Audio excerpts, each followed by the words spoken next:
हम लोग क्लास 11 में प्रश्नावली 1.4 को पढ़ने के लिए उसके थ्योरी भी पढ़ना है हम लोग को। आज हम लोग वहीं स्टार्ट करेंगे।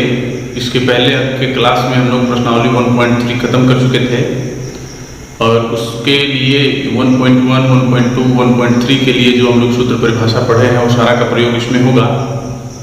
और इसमें भी हम लोग जो पढ़ना है वो हम आगे चलेंगे। वेन डायग्राम हमको पढ़ना था जो हम लिख चुके हैं बोर्ड पर। आप लोग देखिए वेन डायग्राम का क्या मतलब होता है। वेन आरेख में समुच्चय को वृत्ताकार क्षेत्र यानी कि वृत्त से दर्शाया जाता है और सार्वत्रिक समुच्चय को आयताकार क्षेत्र से दर्शाया जाता है। ठीक है, यानी हम लोग को यहाँ पर ध्यान देना है कि यदि हम कोई एग्जाम्पल्स लेते हैं U बराबर सार्वत्रिक समुच्चय यानी यूनिवर्सल सेट 3, 4, 5, 6, 7 और 8। ए बराबर हम एक कोई समुच्चय लेते हैं 2, 4, 6, 8। तो हम लोग इसे सार्वत्रिक समुच्चय और इस समुच्चय को हम लोग वेन डायग्राम में कैसे सजाएंगे। तो देखिए इसका वेन डायग्राम यानी वेन आरेख। वेन आरेख में हम लोग सबसे पहले आयताकार क्षेत्र एक बना लेंगे और फिर इसके अंदर हम लोग ये सारा अंक लिखेंगे 1, 2, 3, 4, 5, 6, 7, 8। ठीक है, इसमें 1, 2, 4, 6, 8 है तो 2, 4, 6, 8 को ऐसे हम लोग गोला भी कह देंगे और इसे कर देंगे समुच्चय ए। और सार्वत्रिक समुच्चय के लिए बाहर ये सार्वत्रिक समुच्चय जो होता है आयताकार क्षेत्र, इसके बाहर हम लोग सार्वत्रिक समुच्चय का ये हम लोग आइकन लगा देते हैं। वृत्ताकार क्षेत्र जो होता है वो समुच्चय के लिए होता है, ध्यान रखिएगा। एक समुच्चय हो या दो समुच्चय हो तो एक समुच्चय रहेगा तो एक वृत्त खींचेंगे, दो समुच्चय रहेगा तो दो वृत्त खींचेंगे, तीन समुच्चय रहेगा तो तीन वृत्त खींचेंगे, ये ध्यान रखना है। इसमें समुच्चय ए के अवयव जो है 2, 4, 6, 8 समुच्चय ए के वृत्त के अंदर है 2, 4, 6, 8। और सार्वत्रिक समुच्चय का जो अवयव है वो इस वृत्ताकार क्षेत्र के अंदर जितने भी अंक लिखे गए हैं, भले वो वृत्त के अंदर हो चाहे वृत्त के बाहर, वो सारे अवयव सार्वत्रिक समुच्चय के होते हैं। यानी 1, 2, 3, 4, 5, 6, 7, 8 कहीं भी हम लोग लिख देंगे, जो जगह खाली रहेगा हम लोग देख रहे हैं। तो इसमें हम लोग को ध्यान रखना है कि वृत्त के लिए हम लोग समुच्चय लेंगे और आयताकार क्षेत्र के लिए हम लोग सार्वत्रिक समुच्चय लेंगे। ठीक है, जैसे ये पहला उदाहरण है आपका, एक और उदाहरण आपको दे देते हैं। सार्वत्रिक समुच्चय बराबर यदि 1, 2, 3, 4, 5, 6, 7 और 8 मिल रहा हो। ए बराबर हम लिख रहे हैं 1, 3, 5। बी बराबर हम ले रहे हैं 5, 7, 8। तो इन दोनों समुच्चयों को सार्वत्रिक समुच्चय में हम लोग कैसे दर्शाएंगे। तो ध्यान देना है कि इसमें हम लोग लिखेंगे वेन आरेख। ठीक है, इसमें ध्यान देना है ठीक उसी तरह फिगर इसमें भी बनेगा आयताकार क्षेत्र का, लेकिन इसमें दो समुच्चय है ए और बी। इसके लिए ऐसा हम लोग वृत्त बनेंगे, ऐसे कटते हुए। ध्यान दीजिएगा, ये एक दूसरे के काटते हुए वृत्त बनाएंगे। तो इसमें देखेंगे कि 3 भाग है। पहला भाग है मेरा ये, दूसरा भाग है ये और तीसरा भाग है ये। 3 भाग होता है। पहले ये तीनों भागों को हम लोग भरेंगे तब बाहर क्या लिखते हैं। तो तीनों भागों में से पहले इस भाग को भरते हैं हम लोग, बीच वाला भाग। यानी कि ये भाग ऐसा है जो इस गोले में भी है और इस गोले में भी है। इस गोला का नाम ए दे दीजिए, इस गोला का नाम बी। यानी कि ये जो भाग है वो ए में भी है और ये बी में भी है। इसका मतलब कि ए और बी का वो जो कॉमन भाग हो गया, उभयनिष्ठ इंटरसेक्शन भाग हो गया। तो सबसे पहले हम लोग इसमें ऐसा अंक भरेंगे जो ए और बी दोनों में हो। तो देख रहे हैं 5 दोनों में है, हम लोग 5 इसमें भर देंगे। उसके बाद ए में क्या बचता है 1, 3, तो 1, 3 भर देंगे। देख लीजिए एक के गोला में 1, 3, 5 हो गया जो हम लोग लिखे हुए थे। बी के गोला में 5, 7, 8 है तो बी के गोला में पहले से 5 भर दिए हैं और 7, 8 भर देंगे। ये ध्यान रखना है कि इन अंकों को, जो शेष बच रहे इन अंकों को इसमें नहीं लिखेंगे, क्योंकि इसमें लिखेंगे तो बी में भी आ जाएगा। जैसे एक इसमें लिख देंगे तो एक बी में भी हो जाएगा और बी में एक नहीं है। ध्यान रखना है। तो दर्शाने का वेन आरेख का सबसे अच्छा तरीका है, हम लोग आगे जैसे जैसे बढ़ेंगे वैसे वैसे हम लोग वेन आरेख को देखते चलेंगे। इसमें यदि ए सबसेट बी होगा, नोट में हम लिख देते हैं कि यदि ए सबसेट बी तो उसका वेन आरेख कैसा होगा, ध्यान दीजिएगा। ए यदि बी का उप समुच्चय हो तो उसका वेन आरेख ऐसा भी हो सकता है, एक वृत्त के अंदर दूसरा वृत्त हो।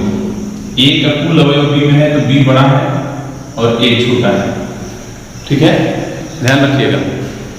ए सबसेट बी होगा तो यानी ए का कुल अवयव यदि बी में है तो ऐसा फिगर हम लोग बना सकते हैं, ठीक है।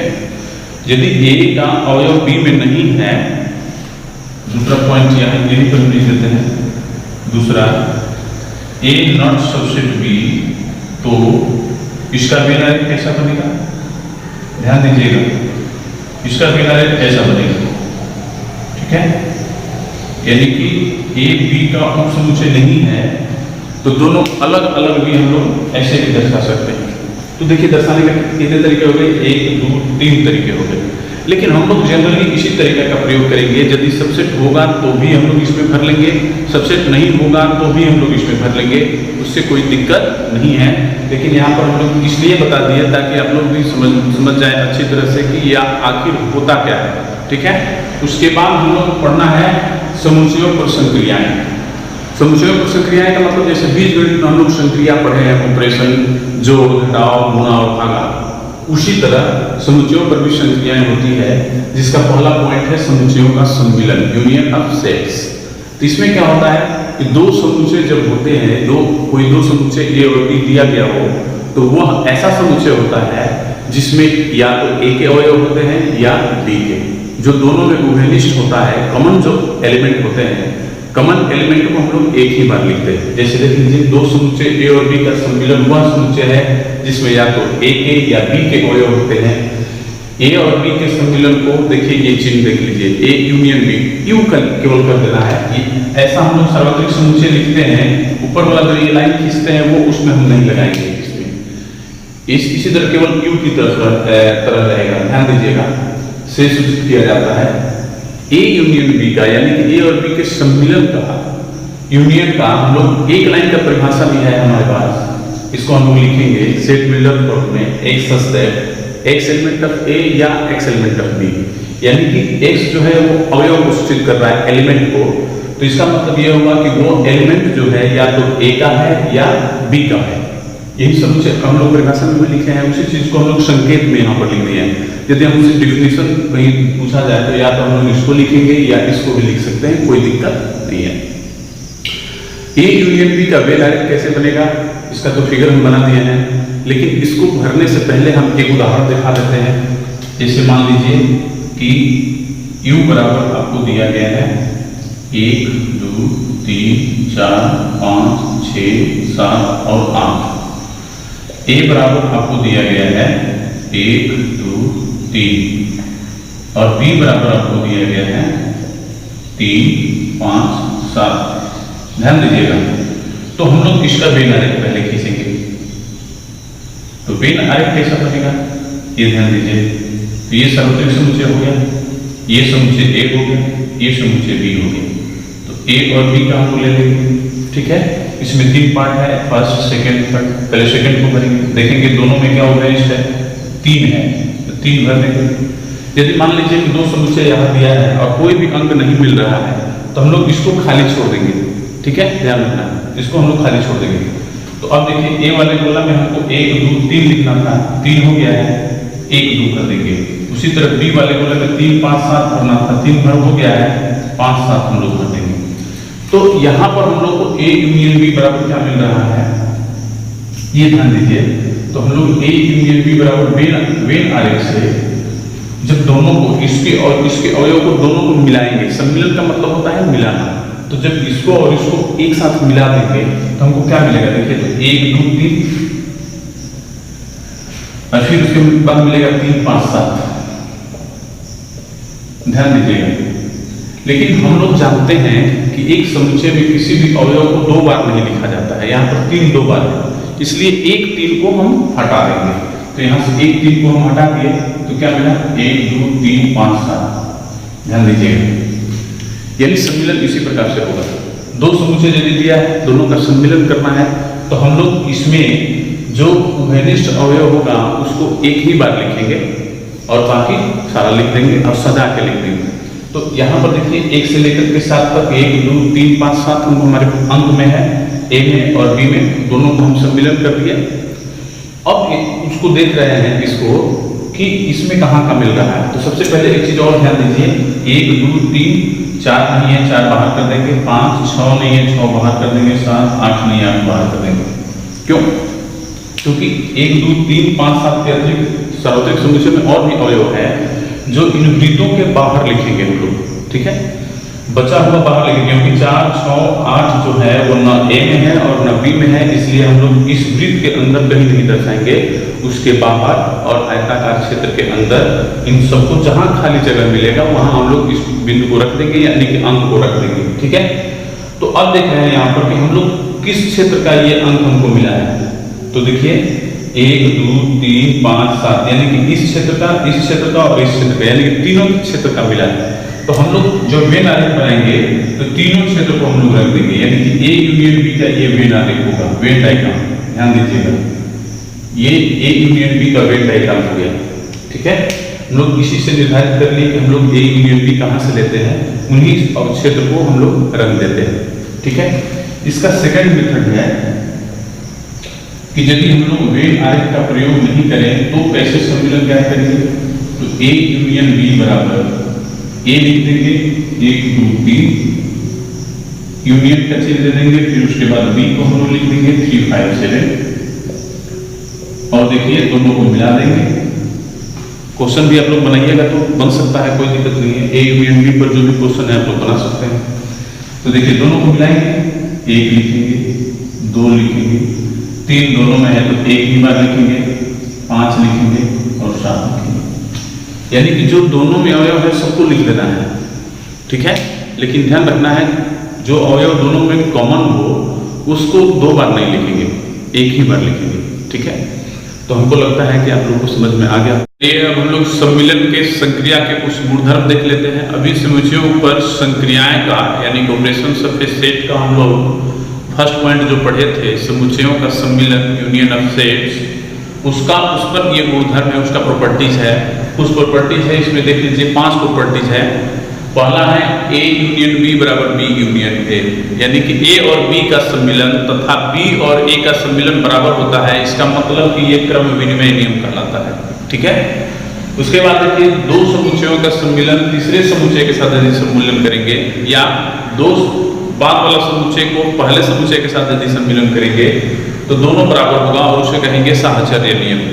तीसरा पॉइंट है ए यूनियन फाई बराबर ए, यानी कि फाई का मतलब क्या होता है, रिक्त समुच्चय, और किसी भी समुच्चय का रिक्त समुच्चय के साथ यदि हम लोग सम्मिलन ज्ञात करेंगे तो वही समुच्चय प्राप्त होगा, यानी इसे हम लोग आइडेंटिटी एलिमेंट कहते हैं, आइडेंटिटी सेट हो जाएगा ये, यानी किसी भी यदि यहाँ पर बी यूनियन फाई लिखेंगे तो बी हो जाएगा, सी यूनियन फाई लिखेंगे तो सी हो जाएगा, डी यूनियन फाई लिखेंगे तो डी हो जाएगा, यानी किसी भी समुच्चय के साथ हम लोग फाई का सम्मिलन ज्ञात करेंगे तो वही समुच्चय प्राप्त होगा, यूनियन ज्ञात करेंगे। तो यहाँ पर लिखा गया है इसको तत्समक नियम कहा जाता है, आइडेंटिटी लॉ, और यहाँ पर दिया है कि फाई संक्रिया यू, यू का मतलब यूनियन का तत्समक अवयव है, यानी कि आइडेंटिटी एलिमेंट्स है।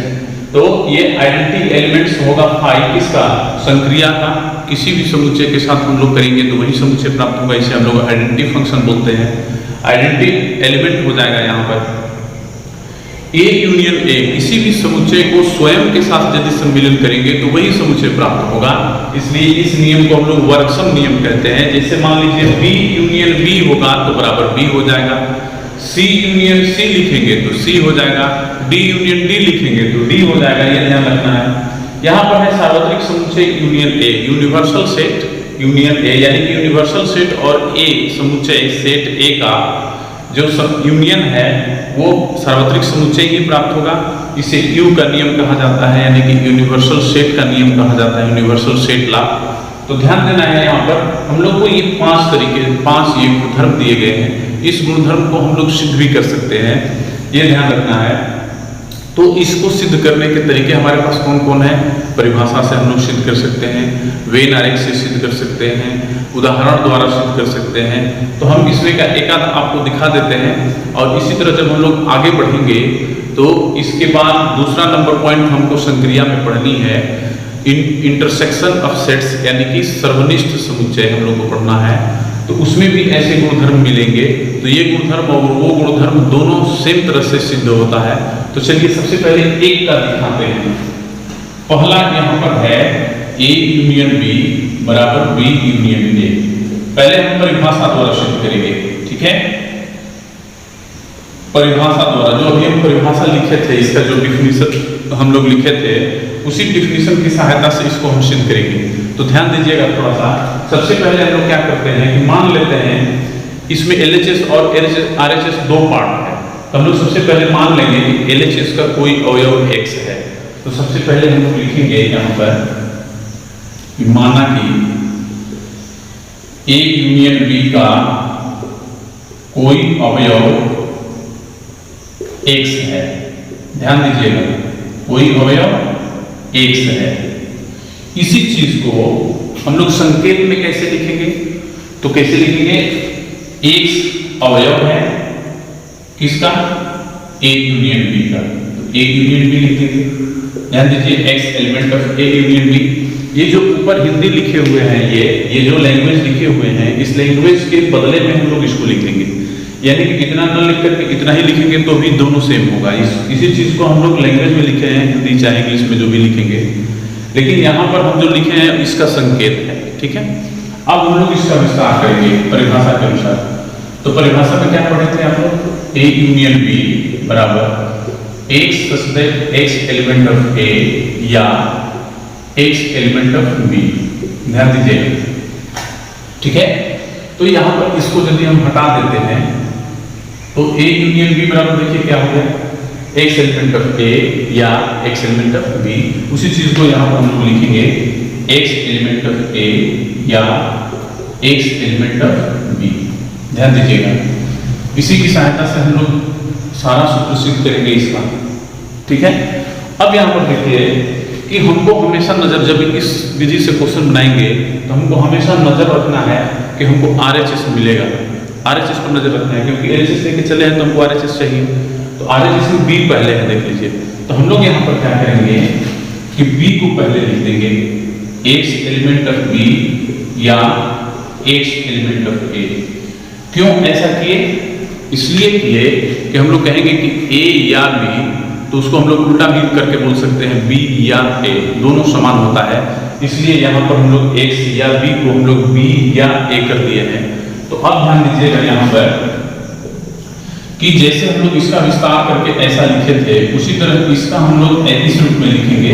तो देखिए इसमें A पहले था तो A पहले लिखेंगे, उसी तरह यहाँ पर B पहले है तो B लिखेंगे। या के लिए यूनियन लिखा जाता है और उसके बाद दूसरा समुच्चय लिख दिया जाएगा। ध्यान दीजिएगा, या जहां भी दिखाई देगा उसके लिए संकेत हम लोग सम्मिलन यानी यूनियन का प्रयोग करेंगे। B पहले है तो B लिख देंगे, A बाद में है तो A बाद में लिखेंगे। उनके बीच सम्मिलन का, या के लिए सम्मिलन का सूत्र का चिन्ह का प्रयोग करेंगे। तो यहाँ पर हम लोग देख रहे हैं कि LHS से RHS हमको मिल चुका है। तो इस स्थिति में हम लोग कहते हैं कि A यूनियन B जो है यानी कि LHS उप समुच्चय है किसका? B यूनियन A का, ठीक है। ध्यान दीजिएगा, B यूनियन A का, इसको कर देंगे इक्वेशन नंबर फर्स्ट। इसका मतलब ये हुआ कि A यूनियन B का जो अवयव X है वो अवयव B यूनियन A में भी है। तो सबसेट होगा, उप समुच्चय का परिभाषा हम लोग पढ़े हैं सबसेट का, कि इसका प्रत्येक अवयव यदि इसमें है तो ये समुच्चय जो है वो इसका उप समुच्चय हो जाएगा। तो वही चीज यहाँ पर हम लोग लिखे हुए हैं, ध्यान दीजिएगा। A यूनियन B उप समुच्चय हो जाएगा B यूनियन A का। सेकेंड पार्ट जो होता है ये फर्स्ट पार्ट का अपोजिट होता है।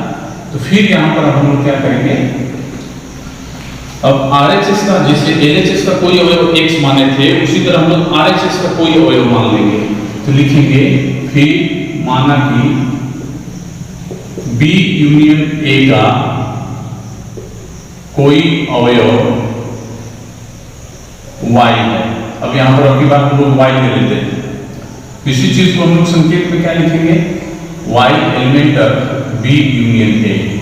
ध्यान दीजिएगा, इसी को संकेत में हमने यहाँ पर लिख दिए हैं, इसको विस्तार करेंगे परिभाषा के अनुसार। तो कैसे यहाँ पर विस्तार किए थे, ए यूनियन बी को x element of A union के लिए या एक्स एलिमेंट ऑफ बी, उसी तरह यहाँ पर भी करेंगे। तो Y element of B union के लिए लिखेंगे या, और फिर लिखेंगे वाई एलिमेंट ऑफ ए, यानी परिभाषा के अनुसार कि बी यूनियन ए का यदि कोई अवयव वाई है तो ये वाई जो है या तो बी में होगा या ए में होगा, उसी चीज को हम यहाँ पर दर्शा दिए हैं परिभाषा के रूप में।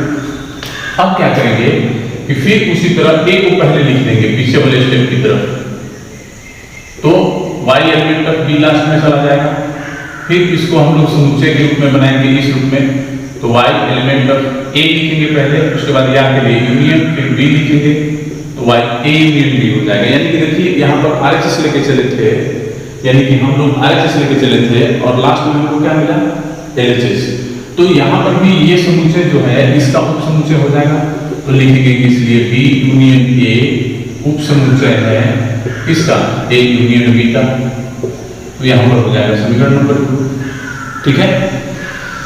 अब ध्यान दीजिए हम लोग लिखेंगे 1 और 2 से, 1 और 2 से यहां पर हमको मिल रहा है, यहां पर हमको मिल रहा है कि ए यूनियन बी का सभी अवयव बी यूनियन ए में है। ध्यान दीजिएगा इस चीज को, ए यूनियन बी का सभी अवयव बी यूनियन ए में है, और यहां पर मिल रहा है बी यूनियन ए का सभी अवयव ए यूनियन बी में है, यानी कि दोनों में तो क्या हो जाएगा, बराबर हो जाएगा। कैसे, तो मान लीजिए कि ए यूनियन बी बराबर हमको दिया है 1 2 3, और बी यूनियन ए बराबर भी हो गया 1 2 3, ठीक है। तो ए यूनियन बी का सभी अवयव बी यूनियन ए में है, ठीक है। तो ए यूनियन बी समुच्चय हो जाएगा बी यूनियन ए का, और बी यूनियन ए का भी सभी अवयव ए यूनियन बी में है, इसका भी सभी अवयव इसमें है। तो इसी स्थिति में केवल दोनों बराबर मिलेगा, ठीक है। तो 1 और 2 से हम लोग लिख देंगे ए यूनियन बी बराबर बी यूनियन ए, यही हमको सिद्ध करना था, ठीक है। इसका पहला मेथड हो गया। सेकेंड मेथड देखिए, सेकेंड मेथड में हम लोग यहाँ पर सार्वत्रिक समुच्चय का वेन डायग्राम का प्रयोग करेंगे। तो जैसे यहाँ पर मान लेते हैं कोई 2 समुच्चय, अच्छा छोड़ दीजिए, ऐसे ही हम लोग जैसे ए यूनियन बी का हम लोग निकाले थे ना, फिगर बनाए थे परिभाषा में, उसी फिगर की भी सहायता से हम लोग बना सकते हैं। तो देखिए एलएचएस लिख रहे हैं इसका, एलएचएस में समुच्चय ए और समुच्चय बी 2 समुच्चय हैं, तो हम लोग अलग अलग भी समुच्चय बना सकते हैं। ए यूनियन बी का फिगर तो हम लोग बनाए ही हैं, वो भी बना सकते थे डायरेक्ट, लेकिन यहाँ पर हम अलग अलग आपको सिखा रहे हैं ताकि ज्यादा समझ में आए। तो यहाँ पर देखिए 2 समुच्चय है तो 2 वृत्त तो हमेशा बनेगा, ये ध्यान रखिएगा। ये हम लोग बना रहे हैं ए का फिगर, जिसका फिगर बनाना है उस वाले ग्राफ के नीचे लिखा जाता है। फिर उसके बाद हम लोग लेंगे अगला, यहाँ पर हमारा अगला समुच्चय है बी, तो बी के लिए भी हम लोग एक अलग हम लोग बनाएंगे ग्राफ, यानी वेन डायग्राम। यहाँ पर बी ले लेंगे और इन दोनों का सम्मिलन करेंगे हम यहाँ पर, यानी कि ए यूनियन बी हम यहाँ पर करेंगे, ठीक है। तो हम इसलिए लिखे हैं ताकि आप लोगों को ज्यादा समझ में आए, और ज्यादा समझने के लिए ही इतना ये लंबा कर दिया है, नहीं तो हम डायरेक्ट ए यूनियन बी का हम फिगर बना सकते थे जो हम लोग डेफिनेशन में बनाए थे, लेकिन इसलिए बना दिया ताकि इसको समझने में आपको दिक्कत न हो। तो ए का मतलब होता है, ए वाले गोला को रख दीजिए सब, ध्यान दीजिएगा। ए का मतलब क्या हुआ, ए वाले सारे गोला को रख देंगे, भले वो बी में भी थोड़ा सा हो तो उसको भी रखना है, बी में भी थोड़ा सा है देख रहे हैं आप लोग, उसको भी हम लोग रख दिए। बी का मतलब बी वाले गोला को रख देना है, बी वाले गोला को हम रख दिए। अब यहाँ पर इन दोनों को मिलाना है, तो आप लोग जानते हैं ना कि इसको और इसको जब हम लोग मिलाते थे तो ए यूनियन बी का क्या फिगर मिलता था। तो इसमें जो खाली है और ये जो खाली है पार्ट, इसमें बी वाला केवल बी वाला पार्ट जो खाली है और इसमें ए वाला खाली है इतना, तो इन दोनों को जब मिलाएंगे तो ये भी भर जाएगा, क्योंकि सम्मिलन कर रहे हैं हम लोग। ये वाला पार्ट देखिए, जो इसमें खाली है वो इसमें भरा हुआ है, और जो इसमें खाली है वो इसमें भरा हुआ है। तो जब सम्मिलन करेंगे यानी कि दोनों को एक में मिलाएंगे, सम्मिलन का मतलब होता है मिलाना, तो जब मिलाएंगे तो ये खाली और ये खाली दोनों भर जाएगा। तो दोनों भर जाएगा तो कैसा फिगर मिलेगा आपको, उसी को जो हम लोग अभी परिभाषा में देखे थे डेफिनेशन में, वही डेफिनेशन वाला परिभाषा देख लीजिए, मिल गया, ठीक है। आरएचएस हम लोग देखेंगे, आरएचएस में भी देखिए पहले बी है उसके बाद ए है, तो उसी हिसाब से हम यहाँ पर फिगर बनाएंगे। तो तो यहाँ पर पहले हम बी का फिगर बनाएंगे, उसके बाद हम लोग ए का फिगर बनाएंगे, उसके बाद हम लोग बी यूनियन ए का फिगर बनाएंगे। ठीक है, बी यूनियन ए। ध्यान दीजिएगा थोड़ा सा, यहाँ पर थोड़ा सा ध्यान दीजिएगा, वेन आरेख समझ में आ जाएगा हमेशा के लिए। तो ध्यान दीजिए, ए हो गया ये बी हो गया, इसको ए कर देंगे, इसको बी कर देंगे, फिर यहाँ पर ये और ये बी हो गया, तो बी कर लेंगे। फिर वही फिगर हम लोग इसमें भी बनाएंगे। दो समुच्चय रहेगा तो हमेशा इसी तरह से फिगर बनाएंगे, जितने भी स्टेप जाएंगे। तीन समुच्चय रहेगा, यदि यहाँ पर तीन समुच्चय रहेगा तो हम लोग एक और वृत्त इसमें खींचेंगे, लेकिन वो आगे आएगा, आगे बताएंगे आप लोग को। अब ध्यान दीजिए, इसमें बी का फिगर बनाना है तो बी को हम लोग रंग देंगे। ठीक है, इसमें ए है तो ए को रंग देंगे। चलिए, अब हम लोग को इन दोनों को मिलाना है, आपस में मिलाना है। तो देख रहे हैं इसमें भी वही स्थिति है, ऊपर वाला इसमें ए वाला खाली है और इसमें भरा हुआ है, तो मिलाएंगे तो ए भर जाएगा। इसमें बी वाला भरा हुआ है, इसमें खाली है, मिलाएंगे तो बी भी भर जाएगा। यानी कि जब यहाँ पर बी यूनियन ए करेंगे तो ये सारा भर देंगे, ये सब भर जाएगा। अब हम लोग यहाँ पर फिगर से टैली करेंगे कि दोनों का फिगर सेम है। देखिए, ए यूनियन बी का जो फिगर है वही बी यूनियन ए का भी फिगर आ रहा है, तो इसका मतलब कि दोनों का जो पक्ष है LHS और RHS दोनों समान होगा। इस स्थिति में हम लोग लिख देंगे, इसलिए LHS इक्वल टू RHS। ठीक है, क्योंकि दोनों का फिगर सेम है। ये वाला ए यूनियन बी का फिगर और बी यूनियन ए का फिगर देख रहे हैं, दोनों सेम है, तो दोनों सेम है तो दोनों बराबर हो जाएगा। यानी कि यही हमको सिद्ध करना था, ए यूनियन बी बराबर बी यूनियन ए। तो यहाँ पर हम लोग लिख सकते थे, इसलिए ए यूनियन बी बराबर बी यूनियन ए, या करके हम लोग लिख भी सकते हैं, या ए यूनियन बी बराबर बी यूनियन ए। ये तो इसको सिद्ध करने का सेकंड मेथड हुआ। एक और मेथड है, उसको भी देख लेते हैं, उदाहरण विधि। इसको भी हम लोग आसानी से इसको भी आप लोग कर सकते हैं। थर्ड मेथड में हम लोग क्या करेंगे, पहले समुच्चय मान लेंगे। तो माना कि ए बराबर 1 2 3, बी बराबर 3 4 5। ठीक है, हम लोग दो समुच्चय यहाँ पर ले लेंगे क्योंकि दो ही समुच्चय पर है। तो पहले ये निकालेंगे, ए यूनियन बी। ध्यान दीजिएगा, ए यूनियन बी निकालने की फिर एक बार तरीका आपको बता रहे हैं, आप लोग एक्सरसाइज में क्वेश्चन भी हल कर सकते हैं। तो ए यूनियन बी बराबर हम लोग यहाँ पर क्या लिखेंगे, ए की जगह ए वाले समुच्चय को लिख दीजिए। ठीक है, फिर यूनियन है, यूनियन दे दीजिए, फिर बी वाले जगह पर बी वाले को लिखिए 3 4 5।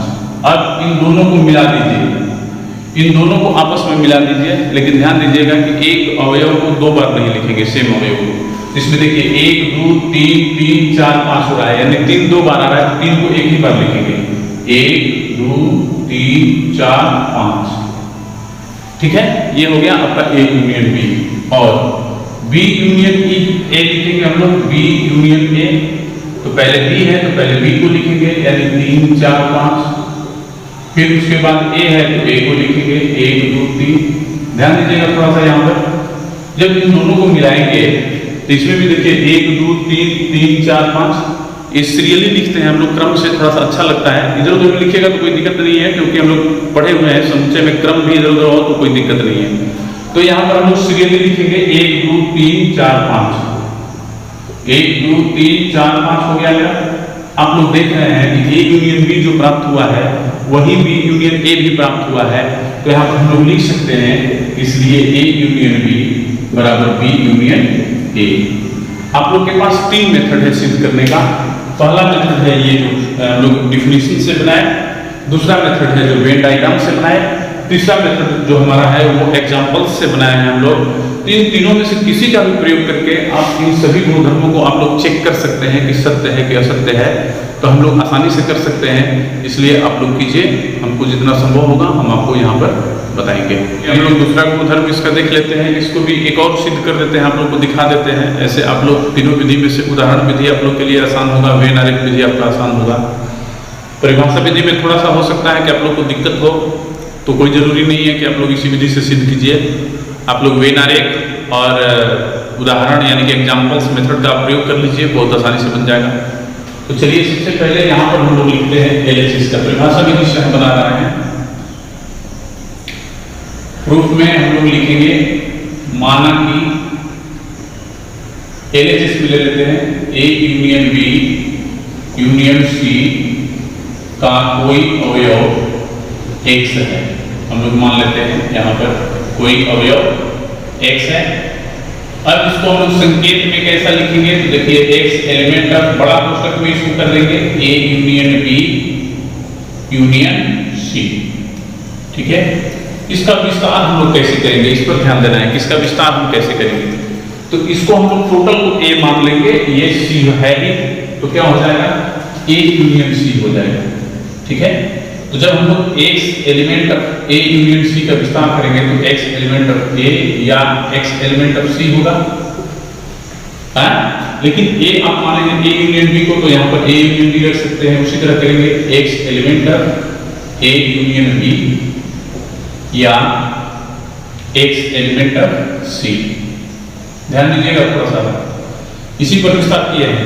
A हम मान लिए हैं A यूनियन B को, तो A की जगह A यूनियन B रख देंगे यहाँ पर, तो X element of A union B या X एलिमेंट ऑफ C हो जाएगा, कोई दिक्कत नहीं है। अब हम लोग देखते हैं इसका विस्तार फिर करेंगे हम, तो कैसे करेंगे देख लीजिए। इसको कोष्टक में है तो कोष्टक में ही लिखेंगे X element of A union के लिए या X एलिमेंट ऑफ B। ठीक है, ये बाहर उसी तरह रहेगा X एलिमेंट ऑफ C। इसमें हम लोग देख सकते हैं कि यहाँ पर ये लिखा गया है कि X या तो A का अवयव है या B का है या C का है। तो यहाँ पे तो हम लोग कहीं भी इधर उधर कर सकते हैं, तो हम लोग करेंगे RHS को नजर रखेंगे, हमको क्या लाना है, तो X एलिमेंट ऑफ A हम लोग बाहर कर लेंगे RHS के हिसाब से। फिर हम लोग क्या करेंगे, या लिखेंगे और फिर इसको और इसको एक साथ कर देंगे X एलिमेंट ऑफ B या X एलिमेंट ऑफ C। ठीक है, फिर यहाँ पर देखिए क्या मिला, X एलिमेंट ऑफ A या X एलिमेंट ऑफ, इन दोनों को इस रूप में लिखेंगे तो क्या हो जाएगा B या के लिए यूनियन C। फिर देखिए यहाँ पर क्या मिला, इन दोनों को अब एक साथ करेंगे तो X एलिमेंट ऑफ पहले A को लिखेंगे, या के लिए यूनियन देंगे और फिर इसको लिखेंगे B यूनियन C। आप लोग देख रहे हैं कि RHS मेरा यहाँ आ चुका है, तो इस विधि से बनाने के लिए हम लोग क्या बताए हैं कि इसका ये उप समुच्चय होगा यानी सबसेट। तो यहाँ पर हम लोग लिख देंगे, इसलिए A union B union C उप समुच्चय है इसका A union B union C का। इसको हम लोग कर देंगे इक्वेशन नंबर 1। ठीक है, सेकेंड पार्ट में चलेंगे हम लोग। सेकेंड पार्ट में तो फिर लिखेंगे हम लोग, फिर माना कि अब की बात RHS का कोई अवयव मानेंगे A union B union C का कोई अवयव Y ले लेंगे। अब की बात कोई अवयव Y है। ठीक है, तो यहाँ पर हम लोग क्या लिखेंगे, इसलिए Y एलिमेंट ऑफ, इसको लिख देंगे बड़ा कोष्टक में A union B union C। ध्यान दीजिएगा थोड़ा सा, फिर विस्तार करने का आप लोग तरीका ध्यान दीजिएगा। ठीक उसी तरह हम लोग इसका भी विस्तार करेंगे यानी कि एक्सपेंड करेंगे जैसे यहाँ पर किए थे। ठीक है, तो यहाँ पर क्या मिलेगा, Y एलिमेंट ऑफ A पहले लिखेंगे Y element of A union के लिए या लिखेंगे, फिर उसके बाद लिखेंगे Y element of B union C। Y element of B union C हम लोग यहाँ पर लिख देंगे, फिर उसके बाद यहाँ पर क्या लिखेंगे Y एलिमेंट ऑफ A या इसको हम लोग कोष्टक में विस्तार करेंगे उसी तरह जैसे कोष्टक में है, यहाँ पर क्या लिख देंगे Y एलिमेंट ऑफ B या Y एलिमेंट ऑफ C। ध्यान दीजिएगा Y एलिमेंट ऑफ C। फिर उसके बाद हम क्या करेंगे कि ये जब या आ गया है इसका मतलब कि Y A में है या B में है या C में है, तो हम लोग इन तीनों को कहीं भी इधर उधर कर सकते हैं। तो ध्यान दीजिएगा कि यहाँ पर हम लोग RHS लेके चले हैं, हमको LHS लाना है, तो A और B को एक साथ कर लेंगे यानी कि Y एलिमेंट ऑफ A या Y एलिमेंट ऑफ B और फिर या हम लोग ये जो बचा हुआ है उसको यहाँ पर लिख लेंगे Y एलिमेंट ऑफ C। अब इन दोनों को एक साथ मिलाएंगे तो क्या मिलेगा Y एलिमेंट ऑफ A या के लिए यूनियन, फिर हम लोग B लिख देंगे या Y एलिमेंट ऑफ C। अब इन दोनों को मिलाएंगे तो हमको क्या मिलेगा Y element of A union B, बड़ा कोष्टक में कर देते हैं या के लिए यूनियन C। एक चीज और ध्यान दीजिएगा कि ये बहुत रोचक चीज है, ये फर्स्ट पार्ट का ये जो सेकंड पार्ट है वो व्युत्क्रम होता है। देख लीजिए हम लोग कहां से चले, यहाँ पर हम लोग यदि y को x मान लें तो x element of A union B union C है, जो कि आपका देख लीजिए यही पार्ट है।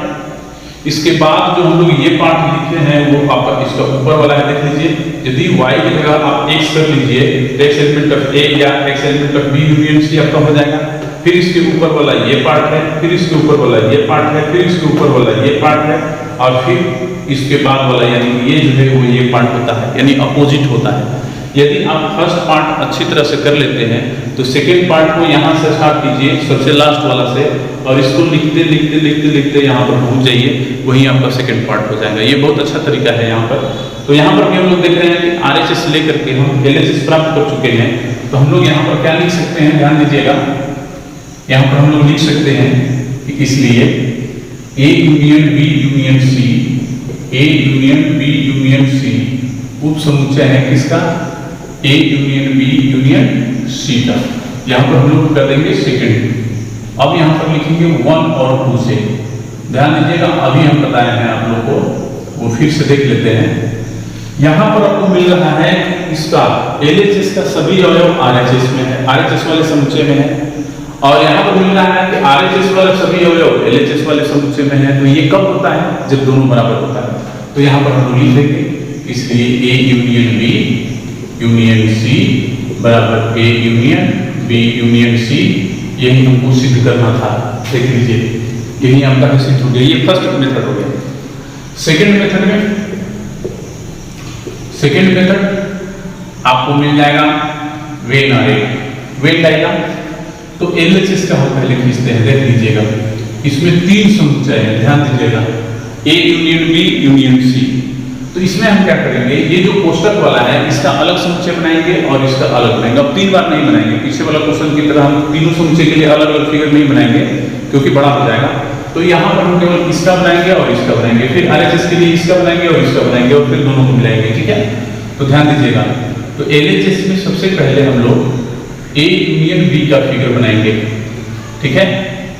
तो A इसमें 3 समुच्चय है, 3 वृत्त खींचना पड़ेगा, ध्यान दीजिएगा। ऐसे देखिए 3 वृत्त हो गया हमारा, ये हो गया A, ये हो गया B, ये हो गया C। हम लोग फिगर किसका बनाएंगे, A यूनियन B का, यानी कोष्टक वाला का। फिर उसके बाद हम क्या करेंगे, उसके बाद जो समुच्चय है उसको हम लोग बनाएंगे, यानी कि उसके बाद है C। हम लोग C के लिए यहाँ पर फिगर बनाएंगे। फिर उसी तरह 3 गोला बनाएंगे हम लोग A B C का, A B C, और एक C का फिगर होगा, और तब हम लोग तीनों को एक साथ मिलाएंगे यहाँ पर, तो हमको फिगर एक प्राप्त होगा। वो किस चीज का होगा, A union B union C का होगा, ठीक है। तो ध्यान दीजिएगा थोड़ा सा आप लोग यहाँ पर, कोई दिक्कत नहीं है, ठीक है ना। यहाँ पर A कर दीजिए, यहाँ पर B और यहाँ पर C, ठीक है। तो चलिए चलते हैं। A यूनियन B के फिगर में हम लोग क्या पीछे पढ़े हैं परिभाषा में कि A और B को टोटल रख दीजिए जहां तक वो बोला है, भले उसको C काट रहा है उससे हमें मतलब नहीं है, C भी काटेगा तो A वाला B वाला दोनों गोला को काट रहा है, देखो जितना दूर काट रहा है उसको भी हम लोग रंगेंगे। यानी कि A यूनियन B का जब भी हम लोग फिगर बनाएंगे तो A वाले गोला और B वाले गोला दोनों को पूर्णतः हम लोग रंग देंगे, यानी कि छायांकित कर देंगे। इसमें C को है, C को रंगेंगे केवल, इसमें केवल C वाले गोले को रंगेंगे। उसमें A और B यदि आ रहा है तो उसको भी हम लोग रंग देंगे, ये ध्यान रखना है। तो हम लोग इसको और इसको रख दिए, अब इन दोनों को सम्मिलन करना है, आपस में मिलाना है। तो आप लोग जानते हैं ना कि इसमें जो भरा हुआ है इसमें खाली है, सम्मिलन करेंगे तो भर जाएगा। इसमें ये पार्ट भरा हुआ है, ये खाली है, सम्मिलन करेंगे भर जाएगा। इसमें भी ये भरा हुआ है, ये खाली है, जब सम्मिलन करेंगे तो भर जाएगा। उसी तरह इसमें ये खाली है, इसमें भरा हुआ है, सम्मिलन करेंगे तो भर जाएगा, यानी कि तीनों भर जाएगा। इसके बाहर का नहीं, केवल ये, तो तीनों को हम लोग भर देंगे। ध्यान दीजिएगा A B C तीनों हम लोग भर देंगे। यहाँ पर ये हमारा फिगर मिल जाएगा किस चीज का, A union B union C का। RHS में हम लोग चलते हैं।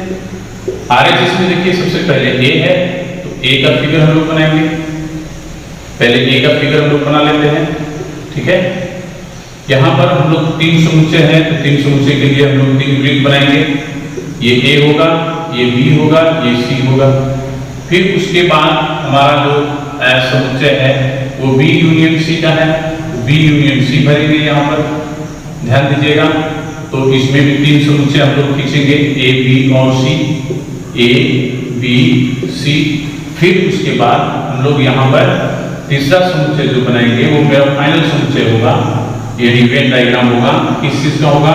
ए यूनियन बी यूनियन सी का होगा, यानी कि इस समुच्चय और इस समुच्चय को मिलाएंगे तो बीच में यूनियन का चिन्ह लग जाएगा, तो यही ना मिलेगा। चलिए, तो फिर यहाँ पर हम लोग फिगर बना लेते हैं समुच्चय का, 3 हम लोग सर्किल खींच लेते हैं जो एक दूसरे को काट भी रही है, देख रहे हैं हम लोग। तो ए का फिगर के लिए हम लोग ए वाले गोला को पूर्णतः रख देंगे, ध्यान दीजिएगा। यहाँ बी यूनियन सी है तो बी और सी दोनों को रख देंगे हम लोग, ध्यान दीजिएगा। यहाँ पर बी और सी को पूर्णतः रख देंगे, ठीक है। अब हम लोग इन दोनों को मिलाएंगे तब ये मिलेगा। तो देखिए, इसमें ये भरा हुआ है, इसमें ये खाली है, मिलाएंगे तो भर जाएगा। उसी तरह इसमें ये खाली है, ये भरा हुआ है, मिलाएंगे तो भर जाएगा। ये खाली है, ये भरा हुआ है, मिलाएंगे तो भर जाएगा। इसमें भी सारा भर जा रहा है तो इसमें भी सारा हम लोग रख देंगे। तो सारा रख देंगे तो देख लीजिए फिगर LHS और RHS का। LHS हमारा ये है, RHS ये है, देख लीजिए दोनों फिगर समान मिल रहा है। तो यहाँ पर हम लोग लिख सकते हैं, इसलिए A union B union C बराबर A union B union C। ये हमारा सिद्ध हो गया दूसरा मेथड से। थर्ड मेथड जो कि आप लोग के लिए भी बहुत आसान है, ये इस किसी भी विधि का आप प्रयोग कर सकते हैं, लेकिन जब देगा कि वेन आरेख से सिद्ध करें तो वेन आरेख का प्रयोग तो आपको करना ही पड़ेगा। इसलिए वेन डायग्राम को समझिए अच्छा तरह से। यहाँ पर हम लोग 3 समुच्चय मान लेंगे। माना कि A बराबर हम ले लेते हैं 1 2 3 4, B बराबर हम ले लेते हैं 3 4 5, C बराबर ले लेते हैं 4 5 6, ठीक है। अब यहाँ पर हम लोग LHS के हिसाब से चलेंगे, यही ना मेरा क्वेश्चन है। तो LHS के हिसाब से हमको पहले A यूनियन B निकालना है, RHS के हिसाब से B यूनियन C निकालना है। तो दोनों कोष्टक वाला पहले हम काम कर लेते हैं, LHS और RHS दोनों का। तो पहले हम लिखते हैं A यूनियन B। तो A की जगह A को रख लीजिए 1 2 3 4, यूनियन B को रख दीजिए 3 4 5, ठीक है। अब दोनों को मिला दीजिए तो क्या मिलेगा? 1 2 3 4, देख लीजिए 3 4 दोनों में, तो 2 बार 3 2 बार 4 नहीं लिखेंगे, फिर उसके बाद क्या लिखेंगे? 5। यानी कि दोनों को जब मिलाएंगे एक अवयव को तो 2 बार हम लोग लिखेंगे नहीं समुच्चय में, क्योंकि हम लोग पहले से जानते हैं। A यूनियन B हमारा मिल गया। अब हम लोग लिखेंगे B यूनियन C। तो चलिए यहाँ पर लिखते हैं B यूनियन C। तो B क्या है हमारा? देख लीजिए 3 4 5 है, 3 4 5 है। यूनियन C क्या है हमारा? 4 5 6 है। तो 4 5 6 कर लीजिए, फिर उसके बाद इन दोनों को मिलाइए तो क्या मिलेगा? 3 4 5 6। देखिए 3 4 5 हो गया, इसमें 6 मिल गए, ठीक है। अब देखिए, अब हम लोग LHS लिखेंगे। तो LHS क्या है? LHS लिख रहे हैं यहाँ पर, क्या है देखिए, A union B union C, A union B union C। तो A यूनियन B हम लोग निकाल चुके हैं। A यूनियन B बराबर देखिए यहाँ पर क्या मिला है? 1 2 3 4 5, लिख दीजिए यहाँ पर 1 2 3 4 5। यूनियन C क्या है? 4 5 6। तो हम नीचे लिख देते हैं 4 5 6। इन दोनों को हम मिलाएंगे एक साथ, तो क्या मिल रहा है? 1 2 3 4 5 6। 4 5 2 बार है, नहीं लिखेंगे तो क्या मिल जाएगा? 1 2 3 4 5 और 6। फिर उसके बाद RHS लिखेंगे। RHS क्या है हमारा? A union B union C, A union B union C। तो A की जगह पर A लिख दीजिए 1 2 3 4, 1 2 3 4। B यूनियन C की जगह B यूनियन C हम निकाले हुए हैं यहाँ पर, उसको लिख दीजिए 3 4 5 और 6। फिर उसके बाद दोनों को मिलाइए 1 2 3 4 5 और 6। देख रहे हैं ना आप लोग कि LHS हमारा जो मिला है 1 2 3 4 5 6, वही हमारा 1 2 3 4 5 6 RHS में मिल गया। तो यहाँ पर हम लोग लिख सकते हैं, इसलिए A union B union C बराबर A union B union C. ठीक है, जब हम लोग सर्वनिष्ठ पर गुणधर्म पढ़ेंगे यानी इंटरसेक्शन का जब हम लोग प्रॉपर्टीज पढ़ेंगे इसके आगे वाले पॉइंट में, तो यही क्वेश्चन सेम आपको फिर मिलेगा, लेकिन यहाँ पर यूनियन की जगह इंटरसेक्शन होगा। तो इस पर भी आप लोग बना सकते हैं, लेकिन उसके लिए जानकारी होनी चाहिए, सेम टू सेम बनेगा। यदि कोई दिक्कत हो तो आप लोग को बताना है। हम थोड़ा सा इंटरेस्टिंग करने के चक्कर में रहते हैं कि थोड़ा सा इंटरेस्टेड हो जाए आपके लिए मैथ, इसलिए हम इतना डीपली लेके चलते हैं। इसके लिए कोई दिक्कत नहीं है, आप लोग पढ़िए ध्यान से। ज्ञान की जरूरत होती है, न कि क्वेश्चन बनाने की। क्वेश्चन बनाने में और ज्ञान में बहुत ज़्यादा अंतर होता है, तो आप लोग ज्ञान लीजिए, क्वेश्चन बनाने के चक्कर में मत पड़िए। ये यदि ज्ञान आप लोग लेंगे तो क्वेश्चन तो आपके पास कितना भी किसी भी प्रकार का आएगा तो आप लोग बना सकते हैं। पॉइंट हम लोग देखेंगे समुच्चयों का सर्वनिष्ठ, इसको दूसरा पॉइंट में हम लोग लिख सकते हैं। पहला पॉइंट हम लोग पढ़े थे समुच्चयों का सम्मिलन, उसमें गुणधर्म में हम 2 आपको सिद्ध करके दिखा चुके हैं, बाकी उसमें जो 3 बचा है वो आप लोग अपने से भी सिद्ध कर लेंगे, आसानी से आप लोग कर लीजिएगा। यदि कोई दिक्कत होगा तो बताइएगा, फिर से उसको हम बना देंगे। यहाँ पर ध्यान दीजिए, दूसरा पॉइंट है समुच्चयों का सर्वनिष्ठ। यहाँ पे क्या होता है, इंटरसेक्शन ऑफ सेट्स। समुच्चय ए और बी का सर्वनिष्ठ समुच्चय वह है जिसमें समुच्चय ए और बी दोनों का अवयव होता है। ये नहीं कि या तो ए का या बी का, ऐसा नहीं। ए और बी जो दोनों में होगा अवयव, वही सर्वनिष्ठ में हम लोग लिखेंगे, यानी कि इंटरसेक्शन में। ए और बी के सर्वनिष्ठ को देखिए, उल्टा यू, जो यूनियन को हम लोग सीधा लिखते थे, इसमें उल्टा यू है। उल्टा यू यानी कि ए इंटरसेक्शन बी से सूचित किया जाता है। इसको हम लोग पढ़ेंगे ए इंटरसेक्शन बी शॉर्टकट में, या हिंदी में पढ़ेंगे ए और बी का सर्वनिष्ठ समुच्चय। ठीक है, अर्थात ए इंटरसेक्शन बी का देखिए एक लाइन का भी परिभाषा है, x such that x element of A. Intersection के लिए और लिखा गया है, देख लीजिए पीछे वाला में हम लोग यूनियन के लिए या लिखे थे, ये चिन्ह भी याद रखना है आप लोगों को, क्योंकि इस पर गुणधर्म जो हम लोग सिद्ध कर रहे हैं उसमें कितना सहायक है अभी आप लोग देख चुके हैं। और बी यहाँ पर हो गया। वेन आरेख इसका कैसा बनेगा, अभी हम इसको नहीं भरेंगे, पहले आपको उदाहरण एक दिखा लेते हैं, फिर उसके बाद इसको हम भरेंगे। ठीक है, तो चलिए सबसे पहले हम यहाँ पर ए बराबर, पहले सार्वत्रिक समुच्चय एक ले लेते हैं। सार्वत्रिक समुच्चय बराबर ले लेते हैं 1 2 3 4 5 6 7 और 8। ए बराबर हम लेते हैं यहाँ पर 2 4 6।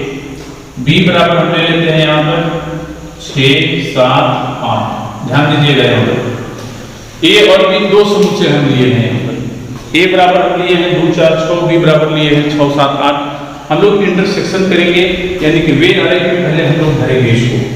तो देखिए यहाँ पर हम भर रहे हैं, इसका वेन आरेख बना रहे हैं यहाँ पर।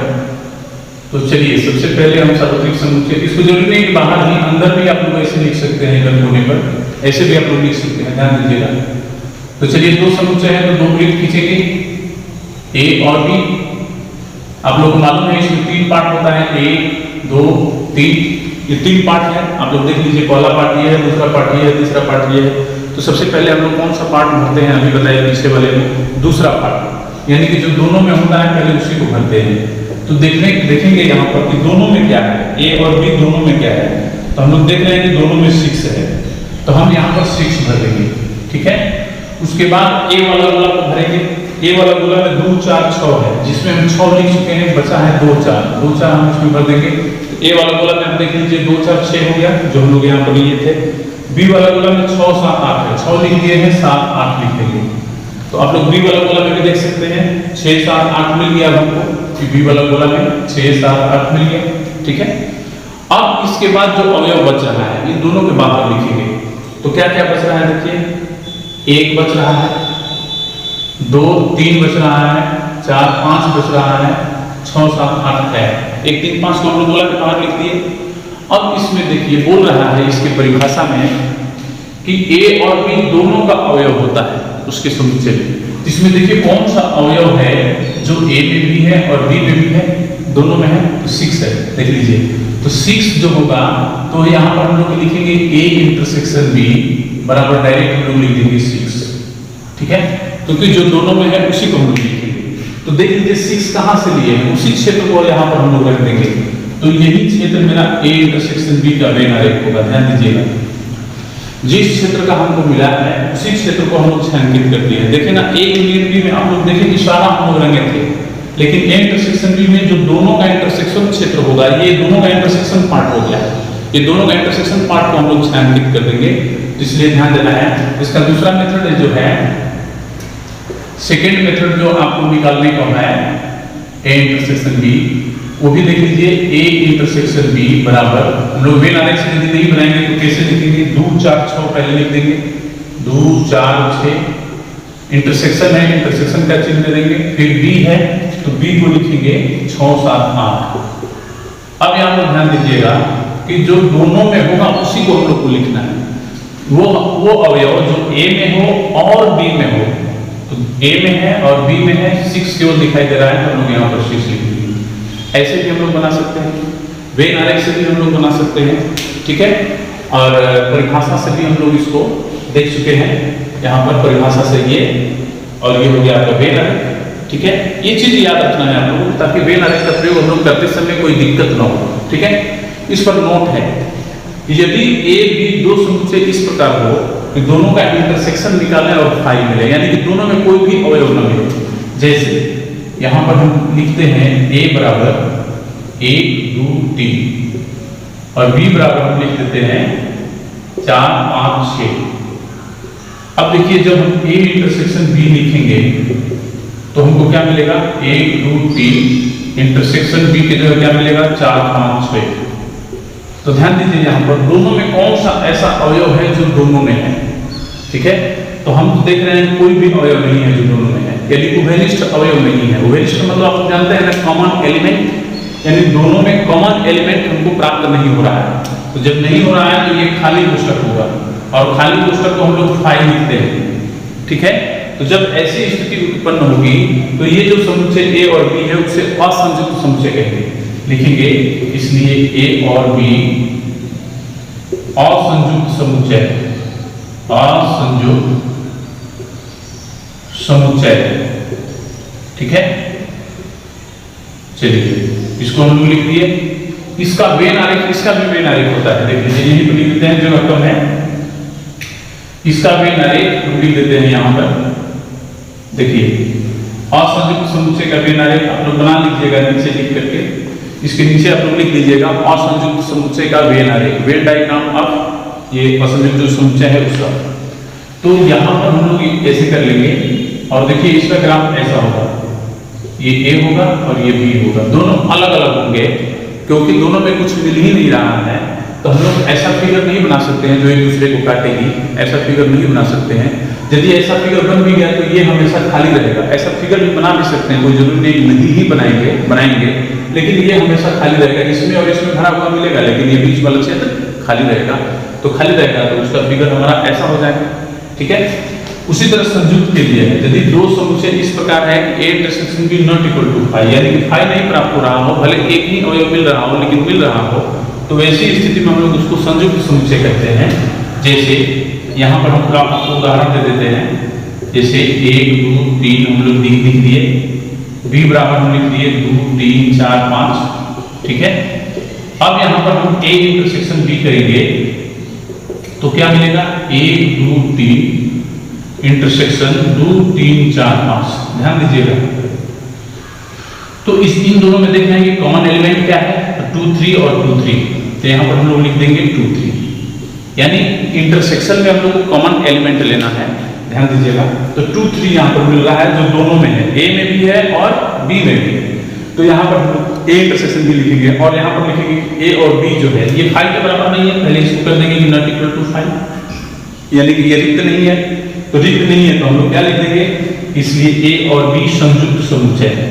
यहाँ पर हम लोग लिख सकते हैं ए और बी संयुक्त समुच्चय है, ठीक है। अब यहाँ पर इसका भी फिगर बना सकते हैं हम लोग, तो इसका फिगर इस टाइप का बनेगा संयुक्त समुच्चय का। इसका वेन आरेख, इसका वेन आरेख जो होगा ऐसा बनेगा, ठीक है। दो समुच्चय यहाँ पर दो वृत्त बना लेंगे, ए और बी हो जाएगा। इसका आलेख इस प्रकार से बनेगा, ये ध्यान रखना है। और इसमें जो होगा ये पार्ट भरा हुआ होगा, ठीक है, क्योंकि परिभाषा में जो हम लोग लिए हुए हैं वही पार्ट यहाँ पर भी संयुक्त समुच्चय के लिए मिलेगा।